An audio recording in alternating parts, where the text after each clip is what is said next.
So everything we just talked about, that's what you need to think about at the beginning of every trigonometry question. So I took this from page 78 of the workbook. I just drew my little version of it. And let's dissect this based on everything we just talked about. I know that this is my 90-degree angle, right? Because if I see that little box, that's always the 90-degree angle. That's what that little box means. So opposite to the 90-degree angle, therefore this is my hypotenuse. Of course, it's my hypotenuse. Now I want to try to label the other sides as opposite and adjacent, but oh, what do I do here? Which angle do I pick? Well, look, the question gives me this angle. So let's just say we're viewing the triangle. We're analyzing the triangle from this angle BAC, which equals 52 degrees. So because that's the angle the question told me about, that's my reference point. So therefore, I'll draw my little eyeball in actually. Therefore, this has to be my opposite side. This has to be my adjacent side. Once I've labeled my opposite side and my adjacent side, that's when I can actually do the math that I'm supposed to do. Because x is an unknown. And I know that when viewing this triangle from this perspective, x is my opposite side. So basically, I want to determine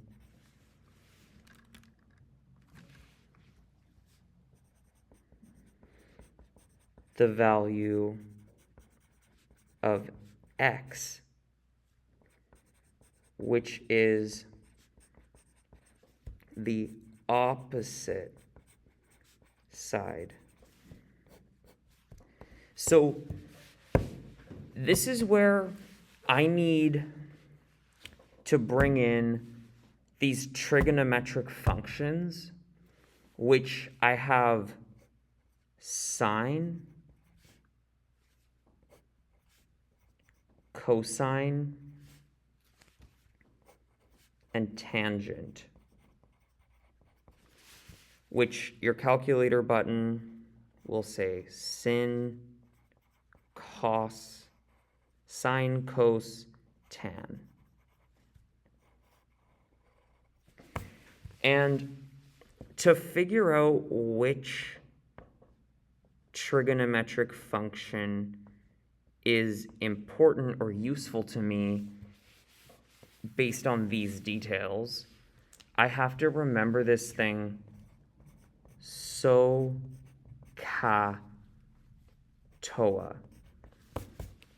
And all that is about is for so, S-O-H.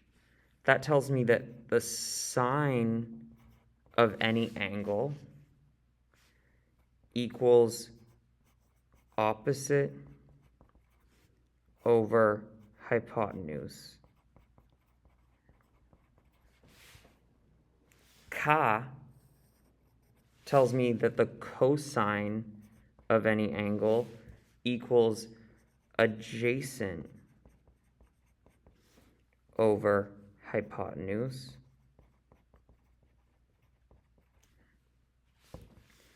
TOA tells me that tan of any angle equals opposite over adjacent. So depending on the scenario, I need to pick either sine, cos, or tan to deal with solving for x. Well, here's the thing. Look at what I have. What I have is that my hypotenuse, so let's say these are my knowns.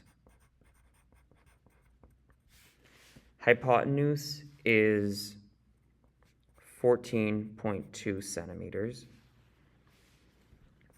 Opposite is my unknown. Adjacent, I have no info about the adjacent side.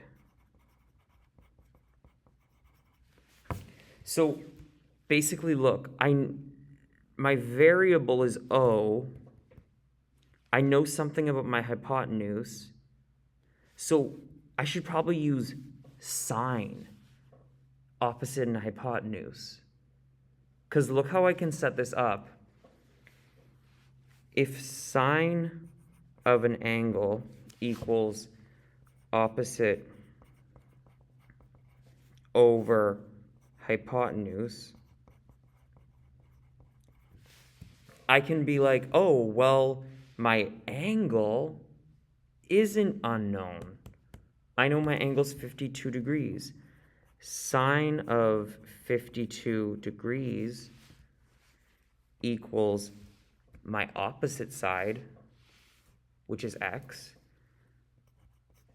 over my hypotenuse, which is 14.2 centimeters. And then I can solve for x by cross multiplying.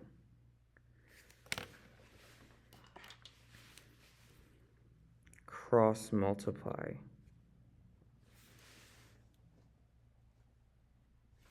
So x equals sine 52 times 14.2 centimeters. And this is where I have to use my calculator. What I need to do, first things first, I need to make sure that my calculator is in degree mode, because my calculator is either going to be in radians or degrees. Those are different systems for talking about angles. We're going to be working in degrees. Everybody's calculator is going to be different, but you need to do whatever it is you need to do to get to degrees, which is probably going to be the default. Oh, yeah, see, in this case, there's something DRG, so I have to say that changes me between degrees and radians. So I'm in degrees, so I can say sine of the angle 52 times 14.2 equals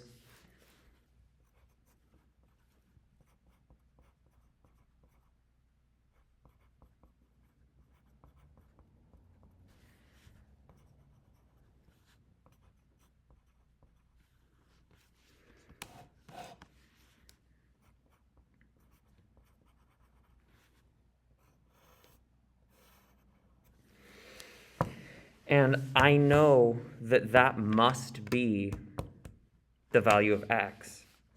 So this is also from page 78, and basically we have a piece of wood leaning up against a wall. So if you can imagine, here's the floor, here's the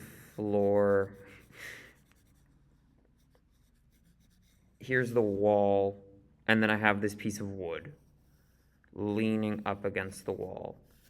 And the piece of wood is 2.8 meters long. So there's something I know. I know that this side is 2.8 meters long. I know that the angle between the wood and the wall is 40 degrees. So this is the reference point because that was the angle that I've been given. So let's label the sides from this reference point. From this reference point, this is the opposite side.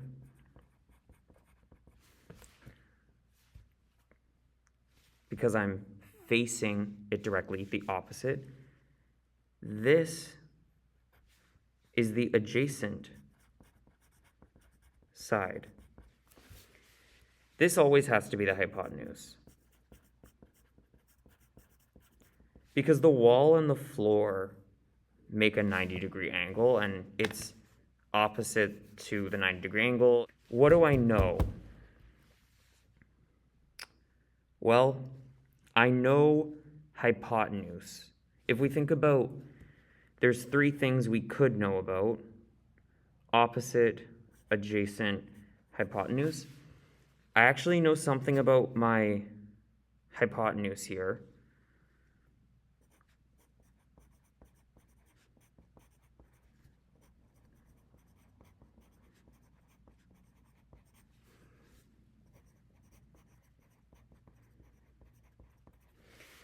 And what's the question asking me for? It's asking me the distance from the bottom of the piece of wood and the bottom to the wall. So it wants to know this side, the opposite side. I want to know something about that opposite side. Since I know so, ka, toa, adjacent isn't really involved here. I don't know anything about the adjacent side. So I'm going to use sine of an angle equals opposite over hypotenuse. Again, sine of the angle 40 degrees, well, my opposite, which is the unknown, so let's call it x, and my hypotenuse is 2.8 meters. I want to solve for x, so I can cross multiply.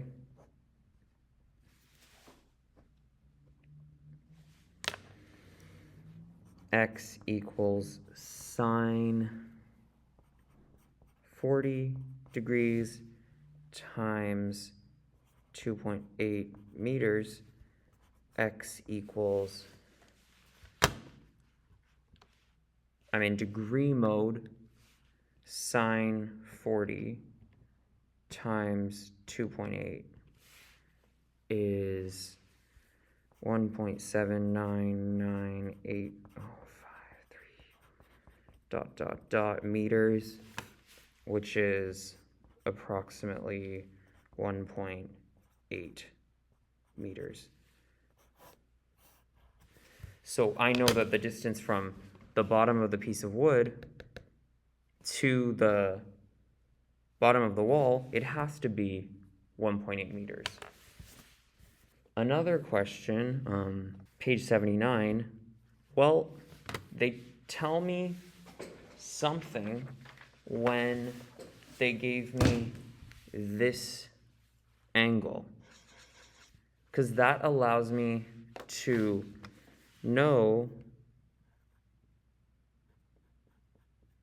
that from the perspective of that angle, this has got to be my opposite side. This has got to be my adjacent side. This is always my hypotenuse, right? It's opposite to the right angle. It's the longest side. The reasons, the list goes on. It's always the hypotenuse. So, cool.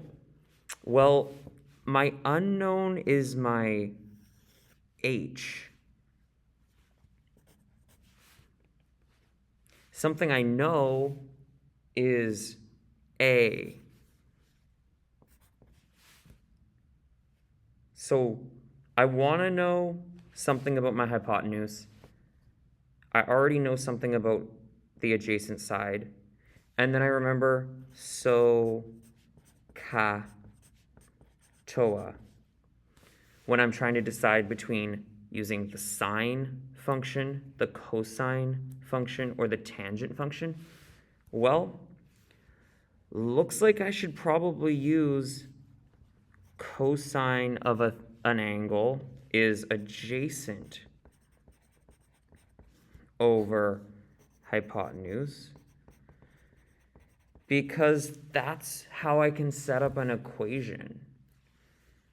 Cosine of an angle, which the angle is 64, cosine of 64 equals adjacent side, which is 7.9, over hypotenuse A. It's already been labeled A. So now I want to know what A is. Well, I can cross multiply again.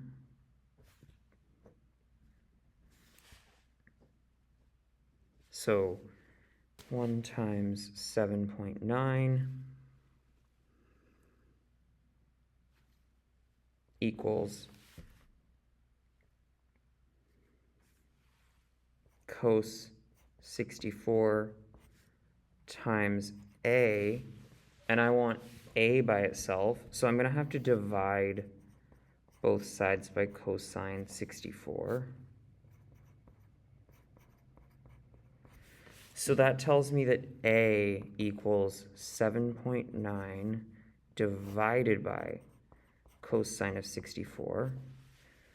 And then I need to use my calculator. A equals 7.9. 7.9 divided by cosine of 64. And I get 18.02125906. So A is approximately equal to 18.0.